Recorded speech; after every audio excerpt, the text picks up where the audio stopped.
My stepmother slapped my father across the face at his parents' 50th anniversary dinner, and for the first 12 hours after it happened, I thought she was the worst person I'd ever seen in my life. I had no idea what she'd discovered that morning, or that she was the only person in that room who knew the truth about what my father had done. I want to tell you what the slap sounded like, but that isn't the part one remember. What I remember is the sound of my grandfather setting down his fork. He set it down the way a surgeon sets down an instrument he's finished with, precise and final. And the silverware made the smallest click against the china, and somehow that click was louder than the slap itself. The dining room at my grandparents' lake house has 12 chairs around a long cherry wood table my grandfather's father bought in 1961. The candles that night were beeswax, the good ones my grandmother only brings out for Christmas and funerals. There were 14 people at dinner. Rotary friends, the old reverend, my aunt on my father's side, a couple from the Rotary board, my grandparents at the heads of the table, my father and stepmother seated together in the middle, me on my father's left, where I always sit. Elena, my stepmother, was the one who slapped him. She stepped around the table to do it. That's the part people don't understand when I describe it later. It wasn't a reaction. It wasn't the kind of slap that flies out before you know your hand is moving. She pushed her chair back slowly, the legs catching on the rug. She stood up. She stepped the length of the table past 4 guests who watched her pass like she was a woman in a dream. And she stopped behind my father's chair. He was still talking. He'd been giving a toast. He was holding his wine glass up in the air and saying her name. Actually, the second he got hit, he was saying, "And Elena, who came into our lives when we needed healing most." And then his own wife came around the table and struck him across the face with everything she had. The wine glass didn't fall. That's the detail that keeps me up at night for reasons I'll explain later. The glass stayed in his hand. The wine rocked back and forth inside it, and some of it spilled down over his knuckles and into the candlelight, and the candlelight moved across the wet skin of his hand, and my father didn't look down at the wine, and he didn't touch his face, and he didn't speak. He just watched at her. And Elena, standing behind his chair, looked back at him. Her own hand was still in the air where it ended. She was trembling. I think she was trying to say something, and her mouth wasn't letting her say it. Then she got it out. "Tell them," she replied. Her voice was shaking so hard the words barely held together. Tell them what you did to Sarah. Sarah is my mother's name. My mother has been dead for 9 years. I want you to understand what that sentence did to the room. My grandmother, Diane, was sitting at the head of the table directly across from my father. She's a specific face she makes when she's surprised. I've seen it my whole life. She didn't make that face. Her face at the moment Elena said my mother's name wasn't surprise. It was something older. It was the face of a person recognizing a thing they'd been expecting for a long time. And I'm 22 years old, and I'd never seen my grandmother make that face before in my life, and I'd give anything to never have seen her make it. My grandfather set his fork down. That was when the fork clicked. Nobody moved. The Reverend's wife had a piece of prime rib halfway to her mouth, and she held it there, suspended, like if she finished the motion, it had confirmed that what had just happened had actually happened. A woman from the Rotary board let out a tiny sound, not a word, just a breath with a shape. My aunt stared at her plate. My grandmother stared at my father. My father stared at Elena. Elena stared at my father. I stared at the candles because the candles were the only thing in the room that were still moving, and I needed something in the world to still be moving. My father finally spoke. He said, "Elena, honey, you're not well." He told me it gently, like a principal talking down a student. My father is a principal. He's been the principal of Lakeside Middle School for 11 years. He's a very specific voice he uses for children who are having the worst day of their lives, and that was the voice he used on his wife. Elena didn't answer him. She turned her head, very slowly, and she looked directly at my grandfather. "You too," she said. "You knew?" My grandfather didn't respond. He didn't even look at her. He picked up his water glass with a hand that was absolutely steady, and he took a small sip and he set the glass back down in the exact position it'd been in before. And watching him do that, watching the precision of that one small motion, I felt something move in my chest that I didn't have a name for yet. Elena walked out of the dining room. She didn't run. She didn't cry. She crossed with her back very straight and her hand still trembling at her side, and she drove through the foyer and she opened the front door and she closed it behind her so softly I could barely hear the latch catch. My grandmother stood up and said brightly, "Well, who would like more wine?" Nobody answered her. And here's the part 1, to tell you before I tell you the rest, because if I don't tell you this part, nothing that comes after will make any sense. 12 hours earlier, I was driving up from Binghamton singing along to a playlist my father made me when I was 15 years old. I was thinking about how much I loved my family. I was looking at the leaves in the Catskills turning copper, and I was thinking that I had the luckiest life of anyone I knew. I had to tell you that, because the story I'm about to tell you isn't a story about a woman who slapped her husband at a family dinner. It's a story about the 12 hours that came after, and the woman who was the only person in that room telling the truth. I left my dorm in Binghamton at 11 in the morning on Saturday. The drive to Ashfield takes 3 hours and 14 minutes in good traffic. I know because my father timed it the first time I made the trip alone as a freshman, and he wrote the number down on a sticky note and put it on my dashboard, and the sticky note is still there. I've never taken it down. I was wearing a dress my grandmother bought me for my birthday, dark green, knee-length, with small brass buttons down the front. She'd mailed it to me in September with a card that whispered, "For a special occasion, I'm so proud of the woman you're becoming. Love, Grandma." I'd saved the dress for the anniversary dinner because I wanted her to see me in it. The playlist was a thing my father had made me in the summer before my sophomore year of high school.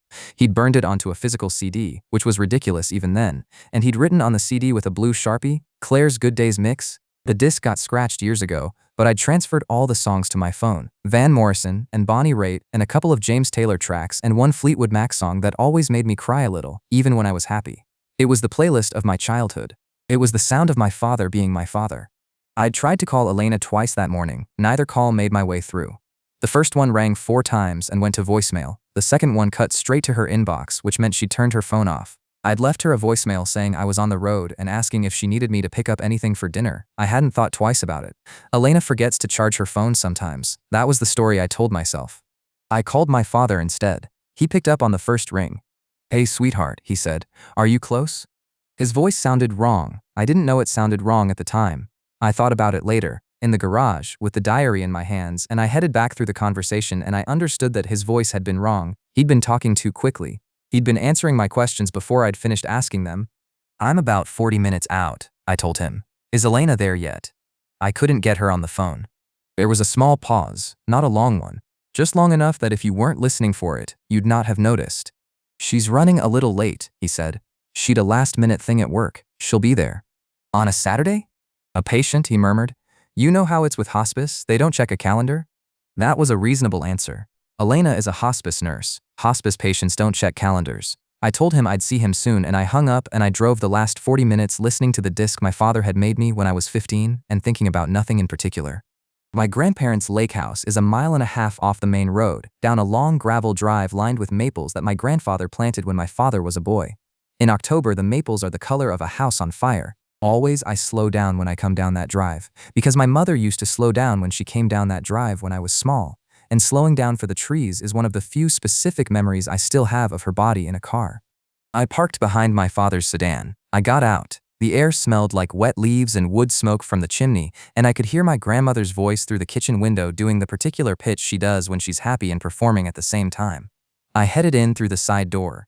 My grandmother caught me in the mudroom. She put both her hands on my cheeks and she said, "Oh, look at you in this dress. Oh, Claire." She kissed my forehead and her perfume was Chanel No. 5, which is the perfume she's worn for 50 years of her marriage, and I breathed it in and I felt the specific warmth I'd always felt being hugged by my grandmother. And I want you to hold on to that feeling while I keep telling this story. I want you to remember that 12 hours before the slap, my grandmother's perfume made me feel safe. My grandfather was in the living room. He stood up when I came in and he put both of his hands on my shoulders the way he always does, firm, paternal. And he said, "There's my girl." He held my shoulders a second longer than usual. I noticed it, and I told myself I was imagining it. My father came out of the kitchen holding a dish towel. "Hey, kiddo," he answered. He hugged me. He smelled like the cologne he'd worn for as long as I could remember, the one my mother had bought him for his 35th birthday, and which he'd apparently been rebuying ever since, because every time I hugged him my entire childhood came back to me through my nose. He held me at arm's length and he studied at me, and he said, "You look so much like your mother tonight." I smiled, and I said, "Thanks, Dad." I'm writing that sentence now, and I'm thinking about a diary entry I'd discover later that night by the light of my phone, and the entry replied, "He tells me Claire looks more like me every day. I know he means it as kindness, but it sounds like he's watching a calendar." I'm going to tell you about that entry when we get there. I need you to remember that he said that to me in the kitchen of my grandparents' lake house 12 hours before his wife slapped him, and I need you to remember that I smiled at him and thanked him. Elena arrived at 6:40. The dinner was supposed to start at 6:30. She came in through the front door instead of the side door, which wasn't the way she usually came in. She was wearing a black dress I hadn't seen before, and her hair was wet at the ends, as if she'd showered in a hurry and not fully dried it. She'd no umbrella, and it wasn't raining yet, although it'd be raining by the time the night was over.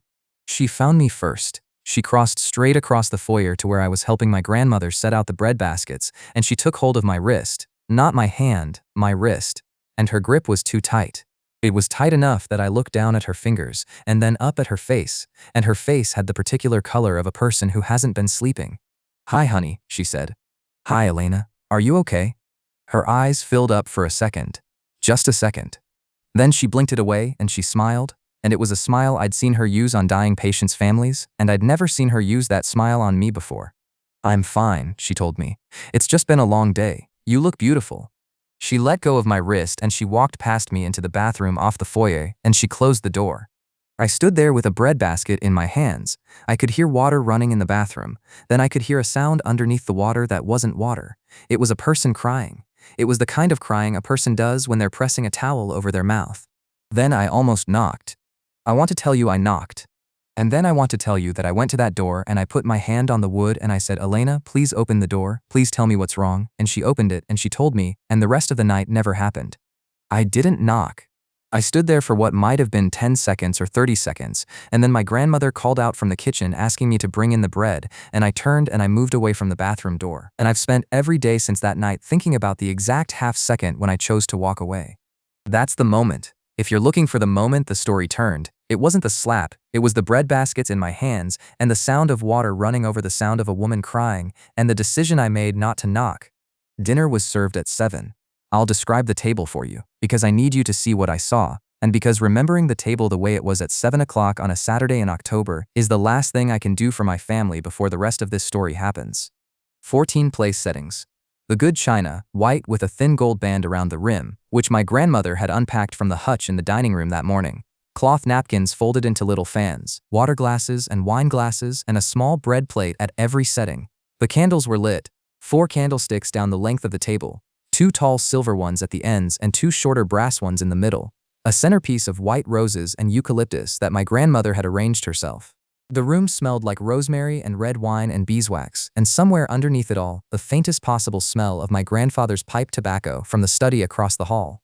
My grandmother had assigned the seating. She always does. She'd placed Elena on my father's right and me on my father's left, and across from us were the Reverend and his wife. My grandparents were at the 2 ends of the table.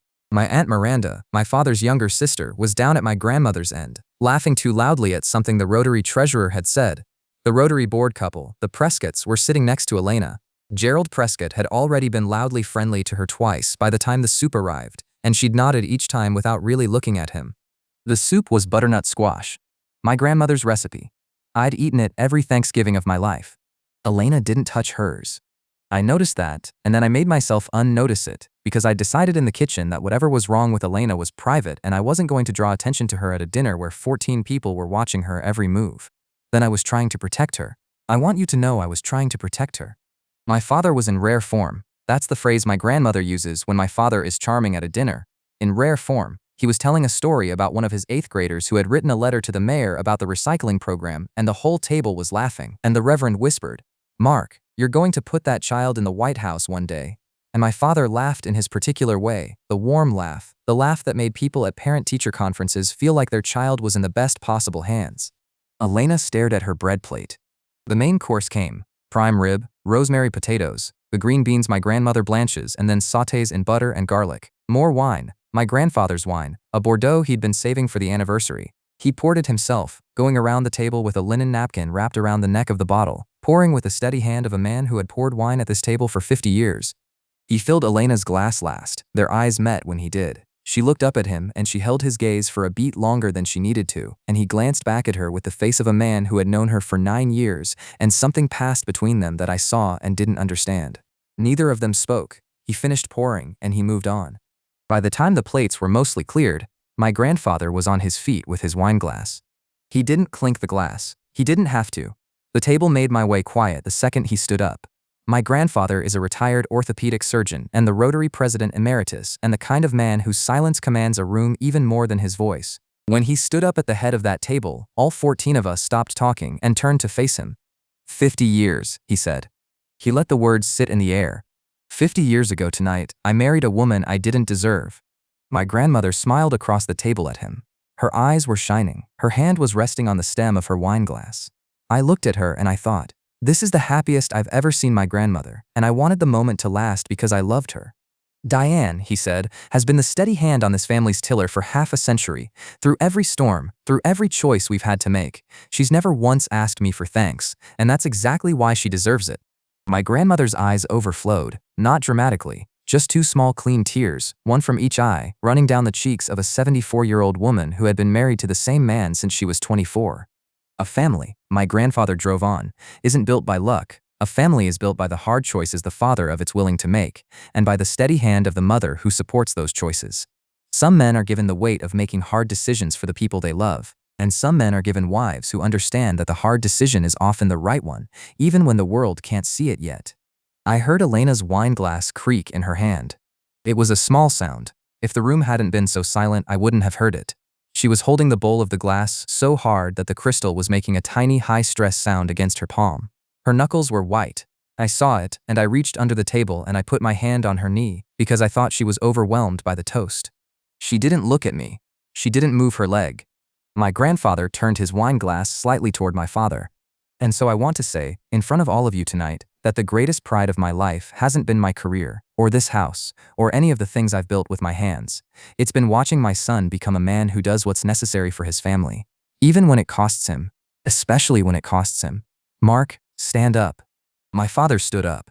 My father is 54 years old. He's the posture of a man who has been told his whole life that he's tall, although he's only about 5'10". He was wearing a navy blazer and a tie my mother had bought him the Christmas before she got sick, a green tie with small gold leaves on it that he still wore to family dinners because, he murmured, it reminded him of her. He stood up with his wine glass in his hand and he looked at his father, and his father watched back at him, and my grandfather said, to my son, who has always done what was necessary. To Mark, said the table. We drank. My father cleared his throat. Dad, he answered. Mom, I don't know how to follow that toast, but I'll try. He looked around the table. He looked at me. He smiled at me. The specific warm smile my father has always given me when he's about to say something he means. I've been the luckiest man I know, he said. I was blessed with parents who taught me what a marriage should look like. I was blessed with a daughter who's the best person I've ever known. And I've been blessed twice in love, which is more than any man has a right to expect in one lifetime. He studied down at Elena. Elena wasn't looking at him. She was staring straight ahead at the wall behind my grandmother, and the muscles in her jaw were moving under her skin. I want to raise a glass to Sarah, my father said. My mother's name landed on the table like a coin dropped into a fountain. To my first wife, whose memory I carry with me every day, and whose beautiful face I see every time I look at our daughter. Elena's glass cracked. I heard it. A hairline crack, not a shatter, just the small clean sound of crystal giving up somewhere under her fingers. No one else heard it. And to Elena, my father replied, who came into our lives when we needed healing most, who has been the quiet, steady, extraordinary grace of my second chance. I love you, sweetheart. Elena set her wine glass down.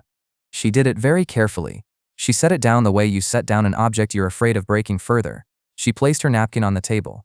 She pushed her chair back from the table. The legs of the chair caught on the rug and made a small scraping sound. She stood up. She moved around the table. And I won't describe the slap again, because I've already described it, but I'll tell you this. The second before Elena's hand connected with my father's face, I saw my grandmother, at the other end of the table, close her eyes. She closed her eyes before the slap landed. She closed them the way a person closes their eyes when they've been waiting a very long time for a sound they knew was coming.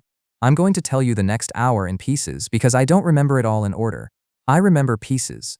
I remember the piece where my father set his wine glass down on the table and touched his cheek and said, Elena, honey, you're not well.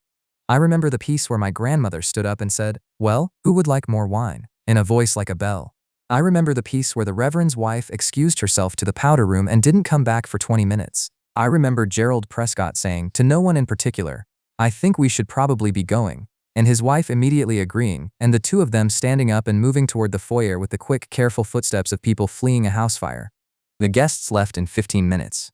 None of them told me goodbye properly. They all said they'd loved the dinner. They all said happy anniversary. None of them looked anyone in the eye.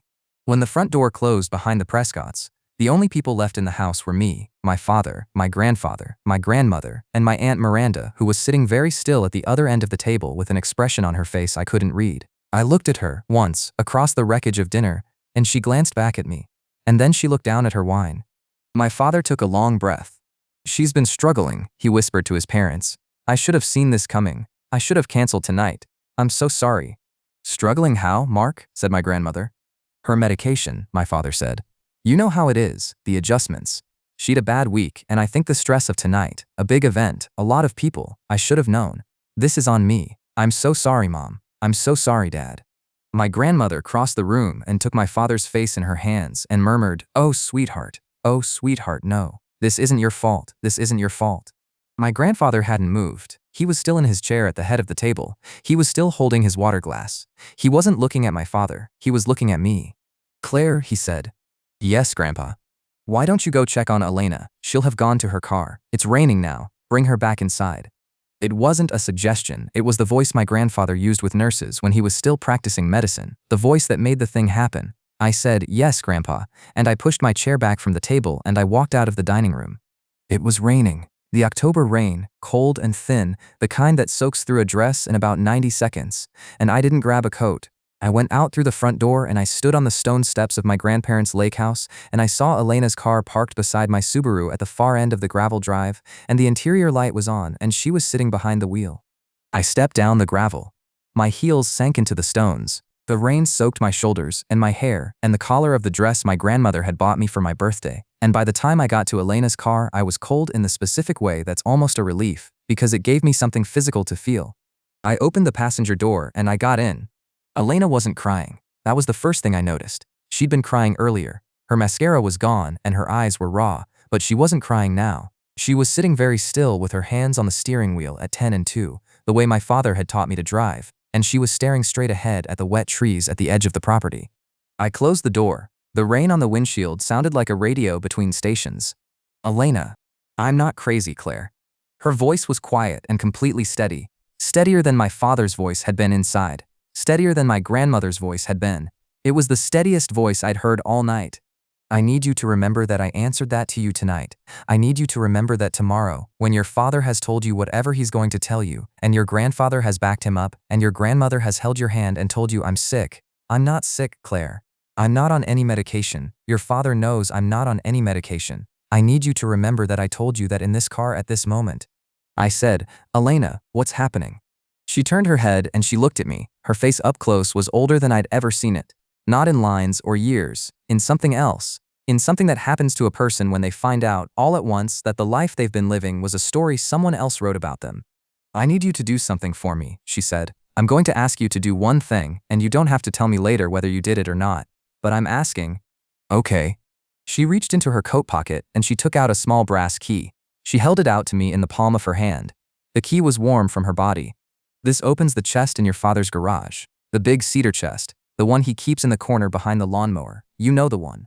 I knew the one. My father had owned that chest as long as I could remember. He kept it padlocked. He'd told me once when I was 9 or 10 that it'd tax records in it and I'd find it extremely boring.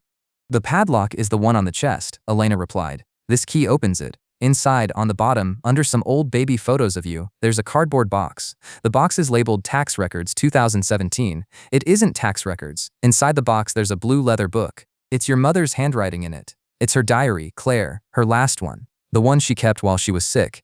I couldn't speak.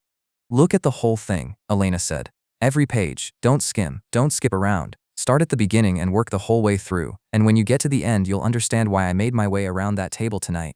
Elena, how do you know this is there? I found it yesterday morning, she said. He keeps a storage unit I wasn't supposed to know about, followed him there last weekend, and drove back yesterday when he was at the school for a game. I've been his wife for 8 years, Claire. I only found it yesterday. I stared at the key in my hand. Elena, is my father a bad man? She didn't answer that question. Instead, she told me, I'm going to drive home now, to the house he and I share. I'm going to pack a bag. I'm going to go to my sister's. I'm not going to be there when he gets home tonight. Please don't tell him where I'm going. Please don't tell your grandparents either. I'm asking you as the closest thing to a daughter I'll ever have. She put the car in drive. I got out into the rain. I closed the passenger door. She didn't look at me again. She drove down the gravel drive slowly, the way my mother used to drive down this drive, and her brake lights disappeared into the trees. I stood in the rain for a long time with the key in my fist. When I came back inside, my father and my grandfather were laughing in the living room. Real laughter. The sound of 2 men sharing a drink at the end of a long day. My grandmother was refilling their glasses from a cut crystal decanter. She watched up when I came in and she said, "Oh, sweetheart, you're soaked. Did you find her?" She drove home, I said. She wants to sleep. She whispered she's sorry. Poor thing, said my grandmother. My father looked up from his armchair. His cheek was still faintly red where she'd struck him. He smiled at me, the same warm smile, and he said, "Thank you for going after her, kiddo. You're a good girl." I murmured, "I'm going to head home too. I want to be there when she gets in. Make sure she eats something." "Good idea," said my father. "I'll stay here a while with Mom and Dad. I think they need me tonight." I kissed my grandmother on the cheek. Her perfume was still Chanel No. 5, and it still smelled like my whole childhood, and I felt nothing when I smelled it.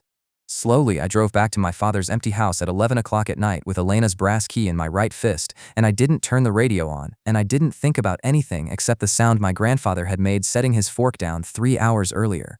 My father's house, the house I grew up in, sits at the end of a cul-de-sac on the north side of Ashfield. White clapboard, black shutters, a big maple out front that my mother planted the year I was born. The porch light was on when I pulled up.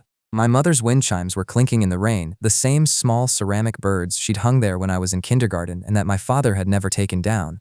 I sat in the driveway for 2 minutes before I went in.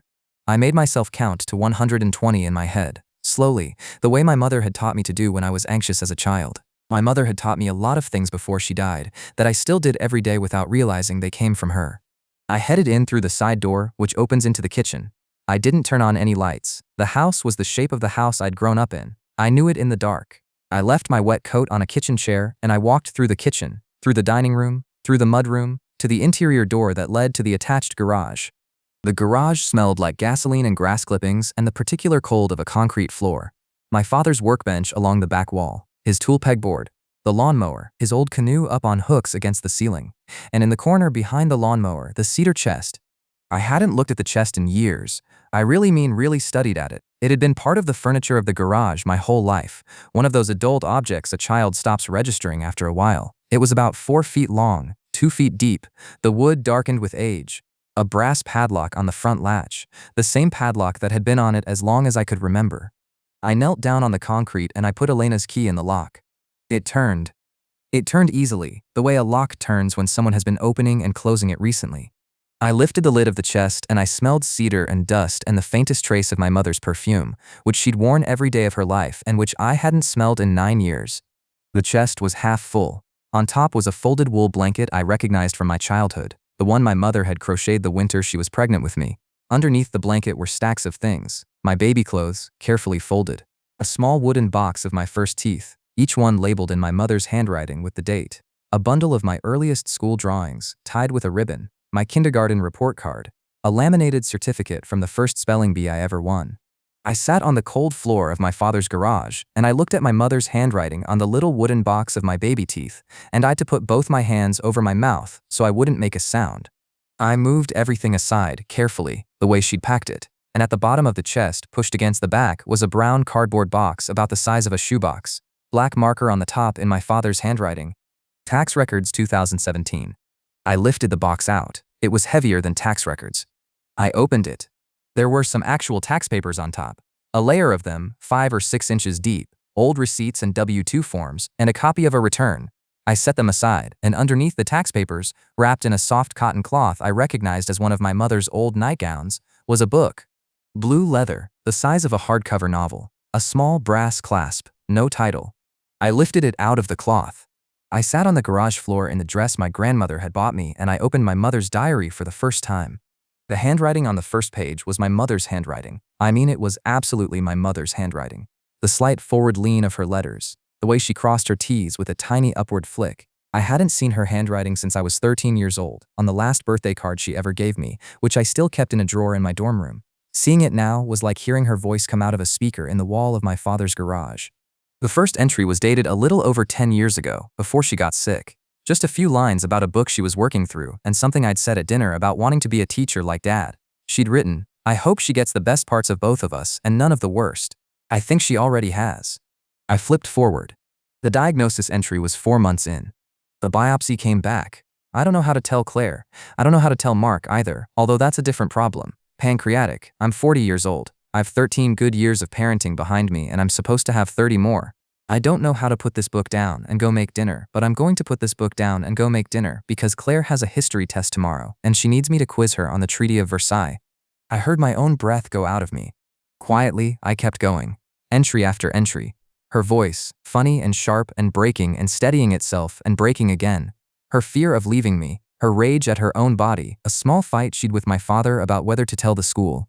A description of me asleep on the couch with my biology textbook on my chest, which she answered made her happier than anything else she'd seen all week. I was looking at pages I'd no right to, and I was looking at them in the wrong order, and I'd to make myself stop and go back to the beginning, because Elena had told me to start at the beginning, and I understood now why. I flipped back to where the illness started, and I began to go through it properly. And somewhere upstairs, in the front of the house, a door slammed. I froze. My father's voice, calling out in the empty house. "Claire, sweetheart, are you home?" Footsteps on the floor above me. He'd come in through the front door. He was in the foyer. He was walking toward the kitchen. I closed the diary, slid it inside my jacket, against my ribs, and put the cardboard box back under the blanket. And I closed the chest. I turned the key in the padlock, and I put the key in my bra because I didn't trust any pocket of the dress I was wearing, stood up and brushed the dust off my knees. My heart was hitting the inside of my chest like a hand against a door. "Claire?" my father called again, closer this time. He was in the kitchen now. "Honey, your car is in the driveway. Are you okay?" I crossed out of the garage and I stepped into the mudroom and I closed the interior door behind me and I said, in a voice I didn't recognize as my own, "I'm here, Dad." After that I came in to check the thermostat. I was cold. My father headed into the mudroom. He was holding a glass of his father's Bordeaux. He looked at me in my wet dress, standing in the mudroom with my hair dripping onto the slate floor, and he smiled the warm smile, and he said, "Oh kiddo, you must be freezing. Go put on some dry clothes. I'll make you some tea." He reached out and he put his hand on my wet hair and he ran it down the side of my face. I felt the weight of the diary against my ribs. "Thanks, Dad," I replied. "Claire," he said, "about tonight. I'm so sorry you to see that. I want you to know your stepmother is going to be okay. She's going to get help. I'm going to take care of her. She's a good husband in me. That's what husbands do." I glanced up at my father's face, at the faint red mark on his cheek where his wife had struck him 4 hours earlier, at the warm specific smile of the man who had raised me, at the eyes that had looked at me on every birthday of my life and told me they were proud of me. "I know, Dad," I said. He kissed the top of my head. I made my way upstairs to my childhood bedroom with my mother's diary inside my jacket, and I locked the door behind me for the first time in 22 years. My childhood bedroom still had the same pale yellow walls my mother had painted when I was 4, the same white bookshelf, the same quilt on the bed that she'd sewn for my 10th birthday out of scraps of all the fabric from my baby clothes. I'd slept under that quilt every night until I left for college, and my father had kept it on the bed ever since, and I'd thought of that as a kindness. After a moment, I locked the door. Slowly I put a chair under the knob, I turned off the overhead light, and I sat on the bed and I opened the diary on my lap, and I turned on the flashlight on my phone because I didn't want any light showing under the door to the hallway. I started at the diagnosis. "I'm going to give you the parts you need because I can't give you the whole diary. The whole diary is mine. It's the only thing that's mine. But I'll give you what you need to understand what my father did and what my grandparents helped him do and why a woman walked around a table on a Saturday night and struck her husband across the face." Here's what the diary told me. My mother was diagnosed in April, pancreatic, stage 3, with a reasonable surgical option and an aggressive treatment plan. Her oncologist was cautiously hopeful. My father was the one who told her about the diagnosis in the oncologist's office because the oncologist had called him first. He was listed as her emergency contact. That's a normal thing. Most husbands are listed as the emergency contact for their wives. But my mother had written in her diary that night, "He knew before I knew. He'd a whole day to arrange his face. I wish I'd had that day." The surgery was scheduled for June. She'd 6 weeks to wait. She wrote during those 6 weeks about me, mostly. About my first year of high school. About a boy I'd a crush on and didn't tell her about, but she'd noticed anyway. About the way I left my sneakers in the mudroom and how she was going to miss tripping over them if something went wrong with the surgery. About how she'd started writing letters. Letters to me, she wrote, for the birthdays I might miss. Her 18th, her wedding day if she's one. The day she's a baby if she's a baby. I'm giving them to Miranda to keep because I don't trust Mark to give them to her on time. She didn't trust my father to give me her letters on time, before she was even sick. In a diary entry written in May of the year she was diagnosed. I made my way back over that sentence 4 times. The surgery was successful. She wrote the night she came home from the hospital. "I'm going to live. I'm going to live. I'm going to see my daughter finish school." She underlined both sentences. Then the recurrence, 5 months later. The recurrence entry was short, just 3 lines. "It's back. It's in the liver." Mark's face when the doctor told us didn't look like the face of a man whose wife was dying. It looked like the face of a man whose wife was taking too long. I had to put the diary down and breathe. I picked it back up. The last 4 months of my mother's life take up about a third of the diary. Her handwriting gets smaller as the pages go, and then larger again near the end, the way a dying person's handwriting gets when they're using a different part of their hand because they can't grip the pen the way they used to. I'm going to give you the entries you need. October 2nd. A woman came to the house today. Her name is Elena Vasquez. She's a hospice nurse, private hire. Mark arranged her through the agency.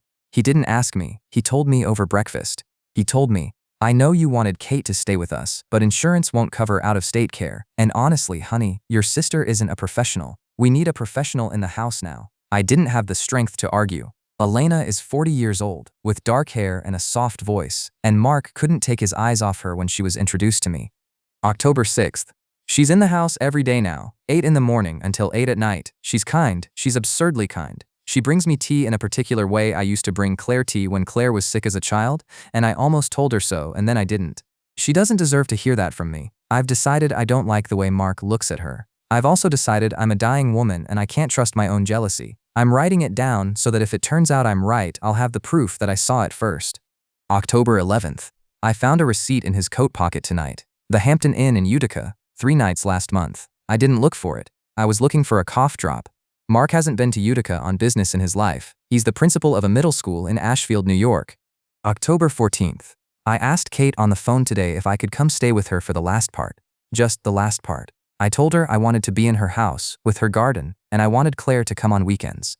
Kate said yes before I finished asking. Kate said she'd drive up the next day and pack me herself. I told Mark at dinner. He whispered, "Honey, we've already discussed this. The insurance, the continuity of care. Elena is set up here. Let's not make this harder than it's to be." I said, "Mark, I'm asking you to let me die in my sister's house." He said, "And I'm asking you to die with dignity in your own home, where Claire can visit you after school." I haven't been allowed to see Claire after school in almost 2 weeks. He's been telling her I'm too weak for visitors. That's the lie we've agreed on. That's the lie he's agreed on with himself. I stopped going. I had been holding my breath for a long time. I let it out, and the sound of it was loud in the dark bedroom, and I thought for a second that my father might hear me through the floor, put both hands over my mouth, and made myself breathe through my nose. October 17th. Diane called today, my mother-in-law, to check in. I tried to tell her. I murmured, "Diane, Mark has a woman in the house who he's looking at the way he used to look at me." Diane said, "Oh, Sarah, sweetheart, you're on so much medication. Mark loves you. Mark has always loved you. Please don't do this to yourself in your last months." She said your last months like she was discussing a project deadline. I hung up the phone, think she knew, and think she's known for longer than I've known. October 22nd. Elena bathed me today. I was too weak to object. Mark stood in the doorway while she did it. He didn't look away. He watched at her the whole time. I closed my eyes and I pretended to be already dead. That isn't a metaphor. That's what I did with my face and my breath. I practiced being a corpse in a bathtub while my husband watched his mistress clean me. I'm writing it down because if I don't write it down, I'm going to lose my mind, and I need my mind. I need my mind for Claire. I closed the diary. I was shaking. My whole body was shaking in the way bodies shake when the thing you're feeling is too big for the size of you. I wasn't crying. Quietly, I was past crying. I was somewhere on the other side of crying, in a quiet white place I didn't know existed inside a human person. Someone knocked on the bedroom door. "Claire?" My father's voice, on the other side of the wood. "Honey, are you awake?" I didn't answer. "Claire, I can see your light under the door." I'd the flashlight on my phone angled at the diary. The light was visible. I clicked it off. I sat absolutely still, in the dark, with my mother's diary on my lap.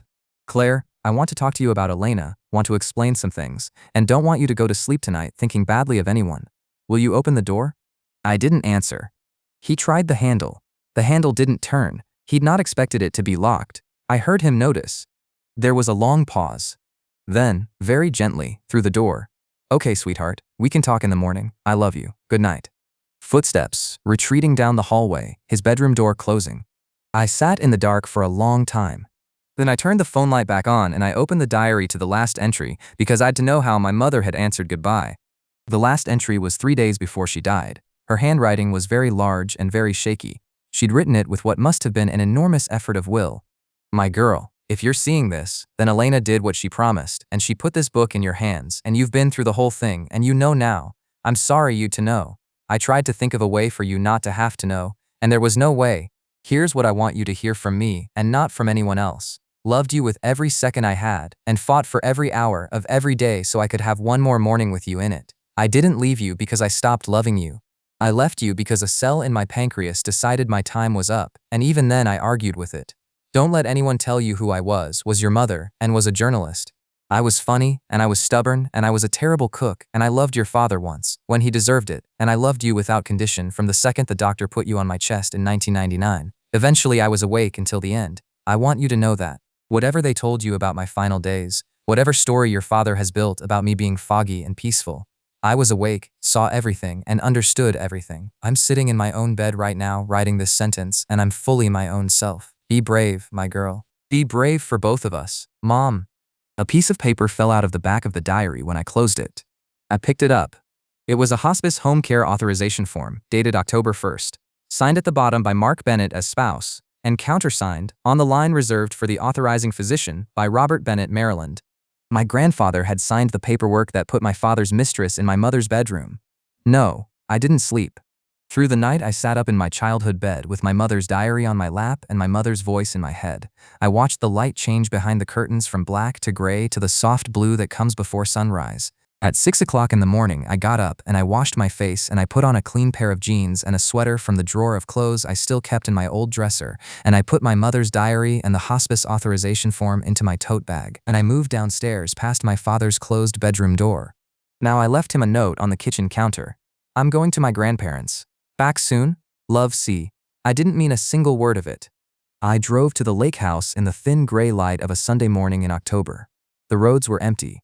The maples along my grandparents' drive were darker than they'd been the night before, the way leaves look when they're wet and the sun hasn't risen yet.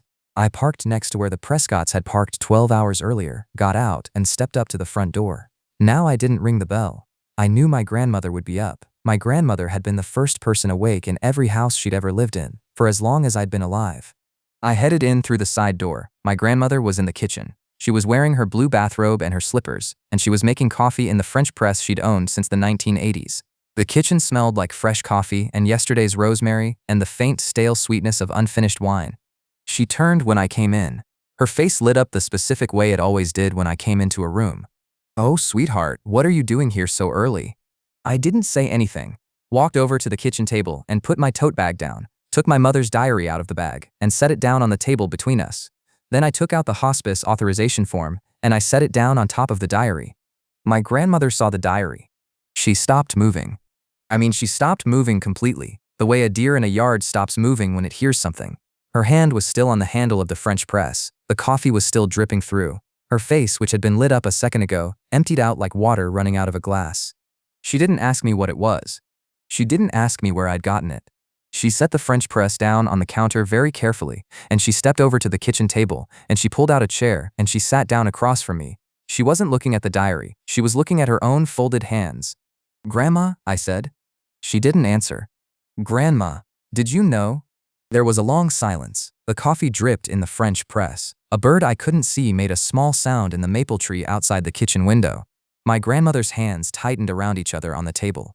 "Your father was suffering, Claire." Her voice was very quiet. She still wasn't looking up. "Your mother was already gone. We just helped him survive it." "She wasn't gone, Grandma. She was dying. There's a difference." My grandmother looked up at me then. Her eyes were wet, but there was something else in them that wasn't grief. There was something defensive. There was something that had been waiting a long time to come out. "You don't understand what it was like, Claire. You were a child. You don't remember." "I remember her, Grandma." "You remember a version of her. You remember the mother she wanted you to remember. Your mother was. She was difficult, sweetheart. She made things harder than they needed to be. She was a good woman in her way, and she loved you very much, but she was a difficult woman, and she made your father's life very hard, and when she got sick, she got harder." I stared at my grandmother. "Grandma, listen to what you're saying to me." "I'm saying what's true. She was dying of pancreatic cancer." "I know what she was dying of, Claire. I'm not a monster.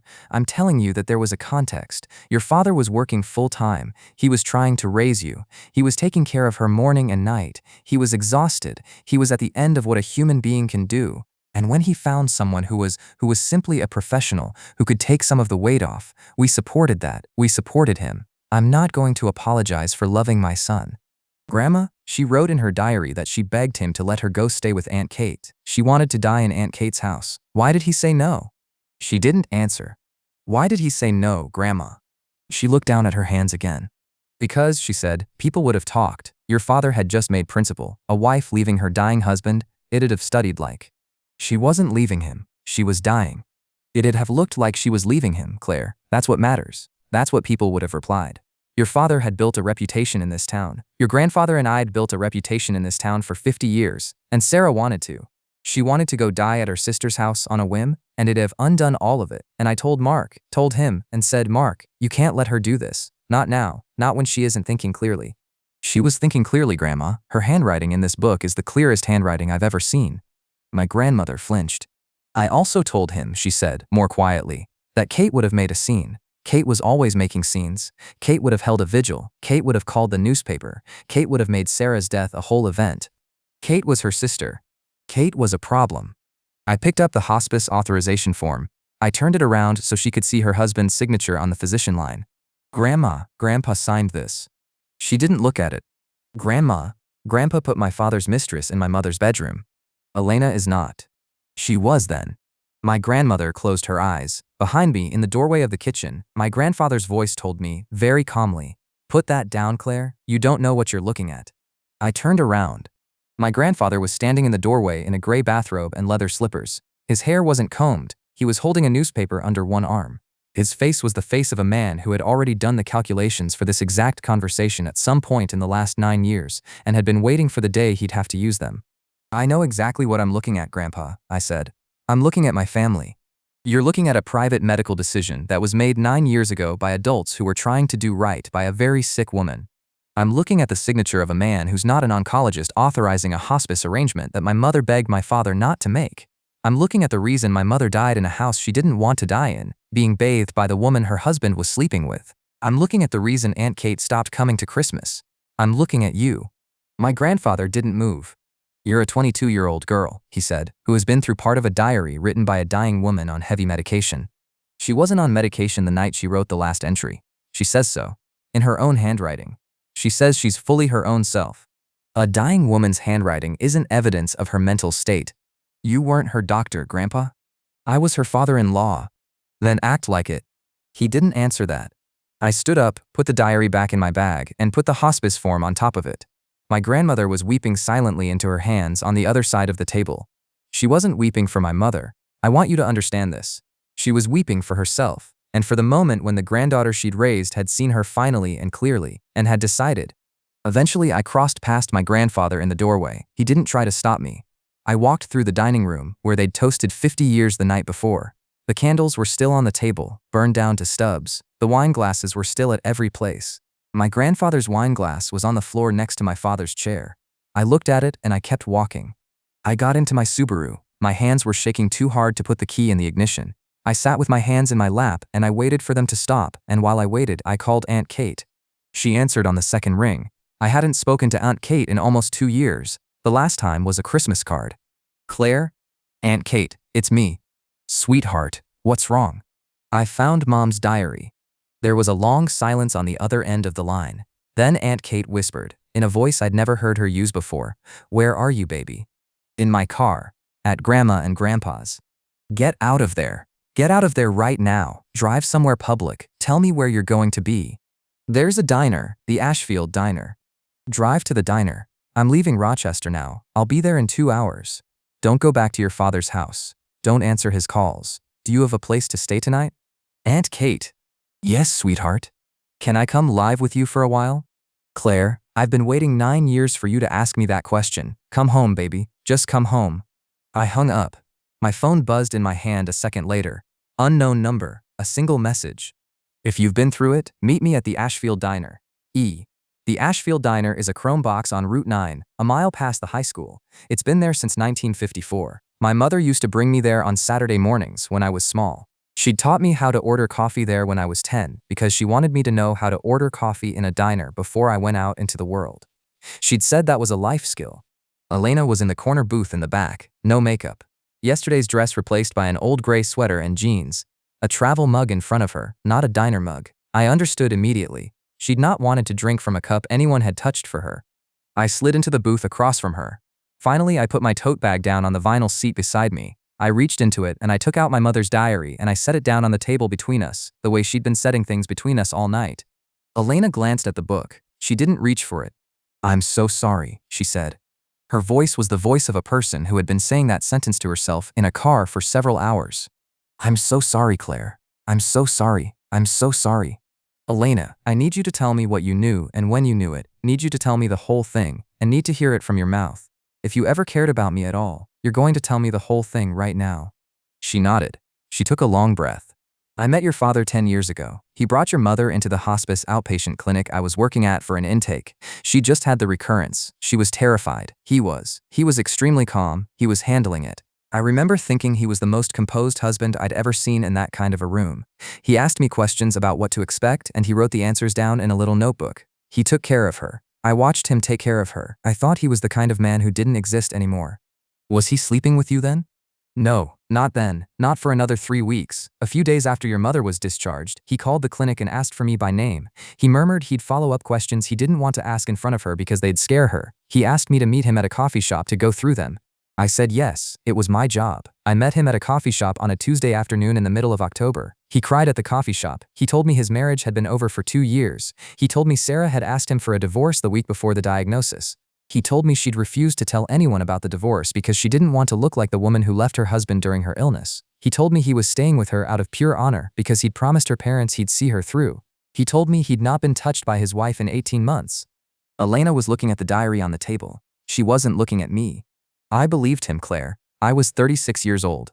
I'd wanted to have my own family and I hadn't been able to, and I'd built my whole life around dying people and their grieving families, and here was a man who was handling the worst thing a husband can be asked to handle, and he told me his wife didn't love him and I believed him. I've been a nurse for 20 years and I know when people are lying to me about their symptoms, and I didn't know when this man was lying to me about his marriage." "The Hampton Inn in Utica." She looked up. Her face drove a shade paler. "You found that entry?" "Yes. That was the first trip. That was in November. He told me we couldn't be seen in Ashfield. He told me it hurt Sarah if word got back to her. He said it was the last kindness he could give her. I drove with him to Utica, and I stayed in a hotel room with a man whose wife was at home dying, and I thought I was being kind. I didn't say anything. I took the hospice case in the house because he asked me to. He answered Sarah needed professional care and the insurance would only cover a hired nurse, and he didn't want a stranger in the house at the end. He said Sarah had agreed. He said she'd specifically replied she wanted me because I'd been kind to her at the clinic. I'd no reason to doubt him. He brought me home to her on the 1st of October. I said hello to her in her bedroom. She looked at me and she said, "Hello, Elena, welcome." And I thought that meant yes. Didn't know it meant, I can't stop this, and didn't know. The bath. Elena's face broke.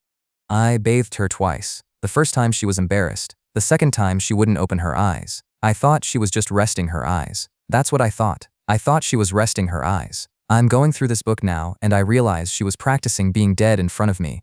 And he was in the doorway both times. And I told myself he was there because he was worried about her falling. I told myself he was there out of love. Elena, I'm not asking you to forgive me. I want you to know that. I'm not here to ask you for that. I came to this diner because your mother wrote in her diary that I should be given a chance to be brave, and I'm trying to be brave. You can leave at any time. You can tell me I'm as bad as he is. I'll understand. I've been telling myself I'm as bad as he is since 5 o'clock yesterday morning. I watched at her. Then I looked at this woman who had been in my life for 9 years, who had taught me to make my grandmother's arroz con pollo recipe my second year of college, who had sent me a text every morning of my first semester finals asking if I'd eaten breakfast, who had cried at my graduation from high school harder than my father had, who had crossed around a dinner table last night and slapped her husband because she'd finally understood what she'd been living inside of. I told me, my mother wrote that she hoped you'd be brave when you found out. Alana put both hands over her mouth. I need to ask you one more thing, Elena. Anything. Why did you never suspect? In 9 years, you're a hospice nurse. You've seen 1,000 families. You never noticed that the man you married had done something. She was quiet for a moment. When she answered, her voice was steadier. Because he never stopped being the man he'd been at the coffee shop. He was good to me. He was good to your grandparents. He was good to you. I watched him be a good father to you for 9 years, Claire, and I thought, whatever happened with Sarah, whatever was wrong in that marriage, he learned from it. He's a better husband now. He's a better father now. That's the story I told myself. That's the story he helped me tell myself. I didn't go looking for the truth because I didn't want to find it, and he knew I didn't want to find it, and he built our whole life together on top of that agreement. She reached into her bag and she took out a small black flash drive and she set it down on the diary between us. Scans of every page, a copy of the hospice authorization, bank records showing the payments your grandfather made directly to the hospice agency to cover the arrangement so nothing would show up through insurance, copies of his texts to me from the early weeks, everything is there. I filed for divorce at 9 o'clock this morning. I'm going to my sister's in Rochester. I'll give a statement to anyone you want me to give a statement to. The police, the school board, a lawyer, a reporter, anyone. You tell me where to go and I'll go. I took the flash drive. And then I took the diary. I stood up, I took a $20 bill out of my wallet and I put it on the table next to Elena's travel mug. For your coffee. I didn't drink the coffee. I know, it's for the coffee you didn't drink. It's the only kind thing I can do for you right now. I moved to the door of the diner. I stopped with my hand on the handle and I turned back. Elena. Yes. My mother wrote that she hoped you'd be brave when you found out. You walked around a table last night in front of 14 people and you slapped him. I've been trying all night to decide if that was brave. Elena waited. I've decided it was a start. I moved out. In my car, in the parking lot of the Ashfield Diner, I took out my phone and I opened the diary to the last entry, and I took a photograph of the last page in my mother's handwriting, the part where she said she was awake until the end. I texted the photograph to my father, no message, just the picture. I turned my phone off.